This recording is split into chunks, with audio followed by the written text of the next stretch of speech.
Salut les amis, bonjour et bienvenue sur notre chaîne d'information Direct Info.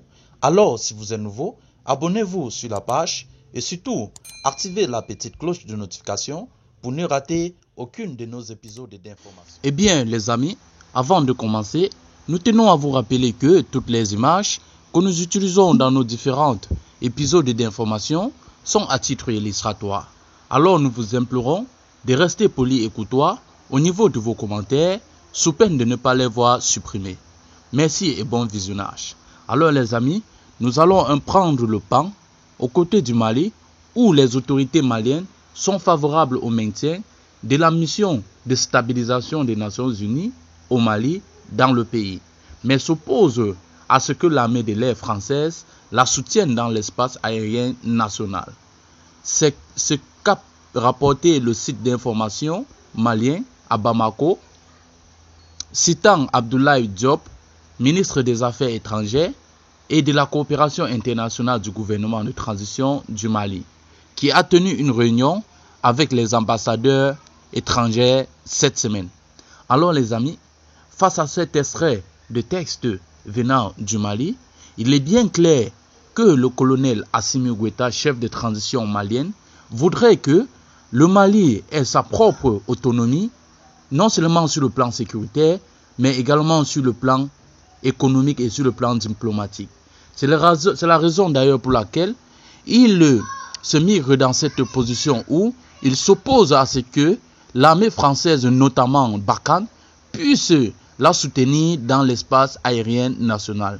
C'est d'ailleurs la raison pour laquelle le colonel Assimi Goïta a mis les moyens en œuvre afin de collaborer avec d'autres pays, de faire des coopérations bilatérales dans le but de s'acquérir des matériels de premier ordre, dans le but d'acquérir les équipements qui vont le permettre également d'éradiquer ces malfaiteurs qui sèment la terreur aux différentes populations maliennes.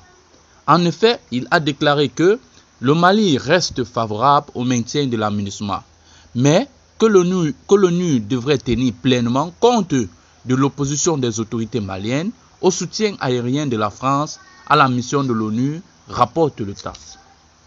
Il n'existe actuellement aucun cadre politique et encore moins juridique qui permette à la France de mener une action militaire sur le terrain malien, a déclaré le ministre des Affaires étrangères.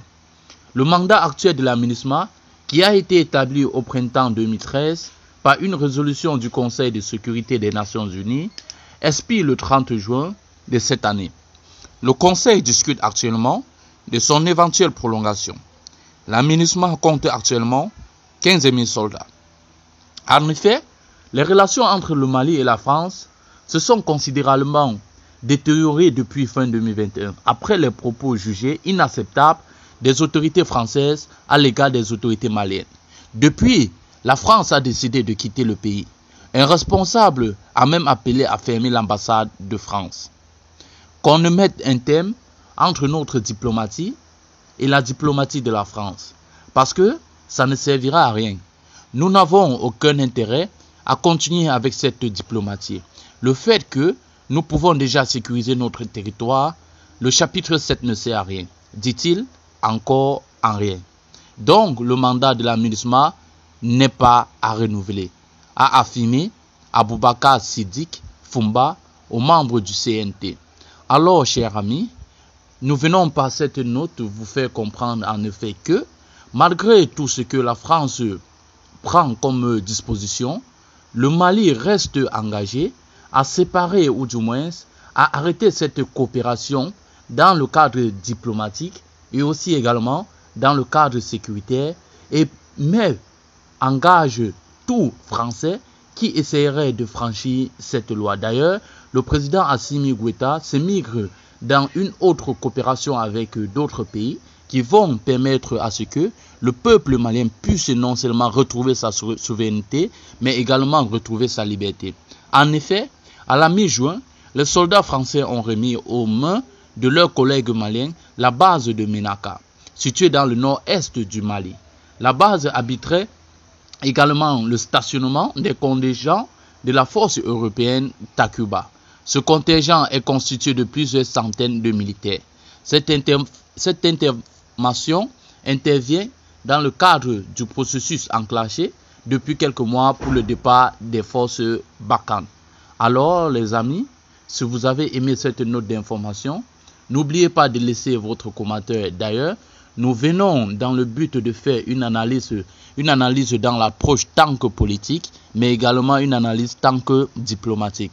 Alors, si vous avez aimé cette note d'information, ne tardez pas de laisser votre suggestion qui permettra d'ailleurs d'améliorer non seulement la qualité de nos informations, mais également à ce que vous puissiez vous abonner à ne rater aucune de nos épisodes d'information. Merci.